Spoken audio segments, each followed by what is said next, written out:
This is Dabu7. As this article would read, it would state that military bureaucracy is causing skilled service members to leave the Army. And we know that the numbers have been low, that the suicide rates have been high. And it goes on to paint this picture that it's this bureaucracy that's causing this. I'm here to tell you that it is the awakening that is causing this. You were talking about troops that start doing research in Afghanistan, in Iraq, before they even have time to get out of there. They become awakened. And it's sick. When they find out that the enemy they're fighting was created by the same powers that be, do you know what this does to the head of someone that has watched their buddies die? They start to see the puppet master. This is happening.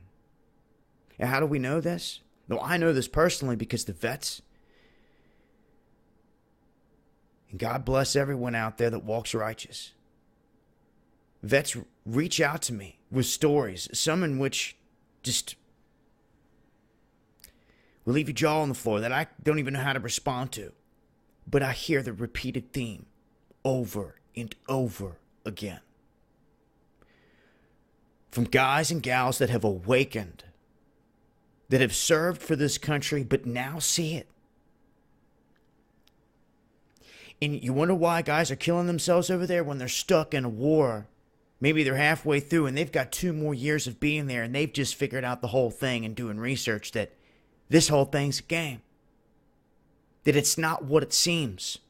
That they're fighting an unjust war, false war, that they created on terrorism against an enemy that they created, they trained, and they funded.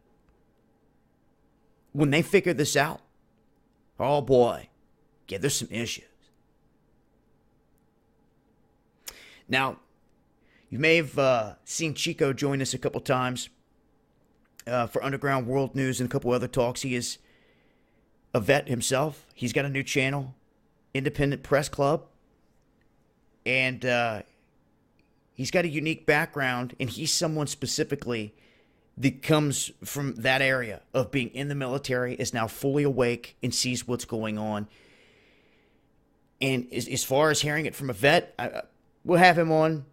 We'll talk to him and get more out there and whatever he's comfortable with talking about, obviously. But he seems to be pretty open about talking about the things and getting it off his chest because it needs to be seen. It needs to be heard. Other vets need to relate to it. Know that they're not alone. When they wake up to this and they have no one to talk to and they look around and think all the rest of the other troops are brainwashed, they're having fun blowing people up, and they start to get sick to their stomach, it's a reality check. And we can't lose those individuals just because they woke up on the battlefield. We can't let them feel like suicide or something is the only option out of this beast system. We need to keep educating people and let them know. And I will say this. If there's anything that kind of perks my eyebrow up, and all information I come out that says, man, we may have a glimmer of hope, it's these guys and gals. They took an oath to defend this country. And what I'm here to tell all of you is we need you here on our soil. And we need you to keep that oath at your heart, the one that you took to defend this. We need that valor here. If you were prepared to go and die in Afghanistan and Iraq, then why can't you do it here on your own soil? Because this is what it's all about.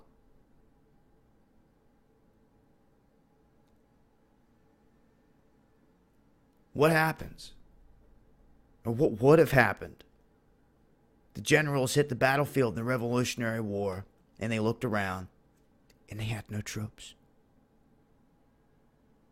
Where are you at? How will the second ever be won? Ever. If there's no troops. Where are you at?